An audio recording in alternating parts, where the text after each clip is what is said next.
ബി.ജെ.പിക്ക് ഉത്തർപ്രദേശിൽ ഇപ്പോൾ കണ്ടകശനിയാണ്. 2014 മികവോളം എത്തില്ല എന്ന് മാത്രമല്ല, സീറ്റുകളിൽ വൻ കുറവ് സംഭവിക്കുമെന്നുള്ളത് തന്നെയാണ് കണക്കുകൾ വ്യക്തമാക്കുന്നുള്ളത്.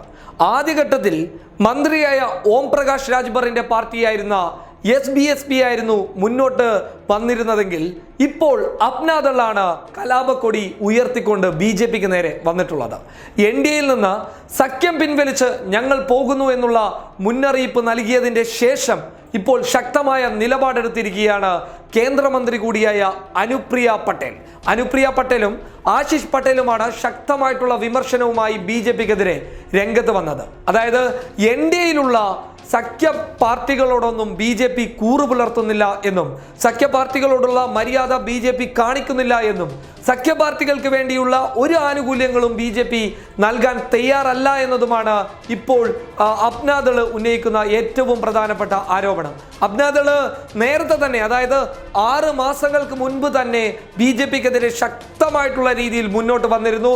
എന്നാൽ പല ചർച്ചകൾക്കൊടുവിൽ അപ്നാദള് ഒതുങ്ങുകയായിരുന്നു. ഫെബ്രുവരിക്ക് ശേഷം നിങ്ങളുടെ ആവശ്യങ്ങളൊക്കെ ശരിയാക്കി തരാമെന്ന് ബി.ജെ.പിയുടെ നേതൃത്വം അപ്നാദളിന്റെ നേതാക്കന്മാരോട് പറഞ്ഞിരുന്നുവെങ്കിൽ ഫെബ്രുവരി കഴിഞ്ഞിട്ടും അവരുമായി ബന്ധപ്പെട്ട യാതൊരു നീക്കങ്ങൾക്കും ബി.ജെ.പി തയ്യാറായില്ല എന്ന വിഷയം ചൂണ്ടിക്കാണിച്ചുകൊണ്ട് തന്നെയാണ് അപ്നാദള് NDA സഖ്യം ഒഴിവാക്കാൻ മുന്നോട്ട് വന്നിട്ടുള്ളത്. ഇതുമായി ബന്ധപ്പെട്ട് അനുപ്രിയ പട്ടേൽ ശക്തമായ രീതിയിൽ മുന്നോട്ട് വന്നിട്ടുണ്ട്. കേന്ദ്രമന്ത്രി കൂടിയാണ് അനുപ്രിയ പട്ടേൽ.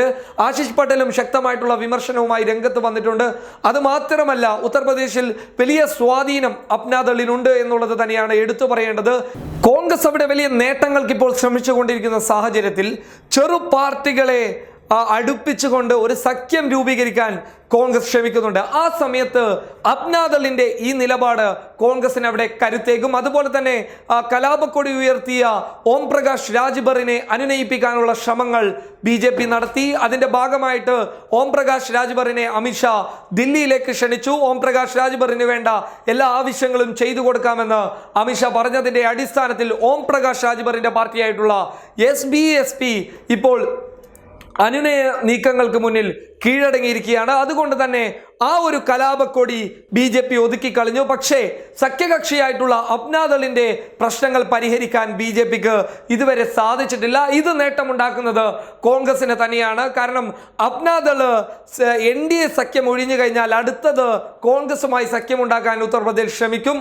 ഇത് കോൺഗ്രസിന് വലിയ നേട്ടമുണ്ടാക്കുമെന്ന കാര്യത്തിലും സംശയമില്ല. നിലവിലെ അവസ്ഥകൾ മുന്നിൽ നിർത്തിയാൽ ബി.ജെ.പി ഉത്തർപ്രദേശിൽ വലിയ വെല്ലുവിളി നേരിട്ടുകൊണ്ടിരിക്കുകയാണ്. എന്നാൽ ഇത് പരിഹരിക്കാൻ സാധിക്കുമെന്നുള്ള കണക്കുകൂട്ടലുകളും ബി.ജെ.പിക്ക് അകത്തുണ്ട്. പരിഹരിച്ചു കഴിഞ്ഞാൽ ബി.ജെ.പിക്ക് വലിയ മുന്നേറ്റം ഉത്തർപ്രദേശിൽ ഉണ്ടാക്കാൻ വേണ്ടി സാധിക്കും. News desk public Kerala.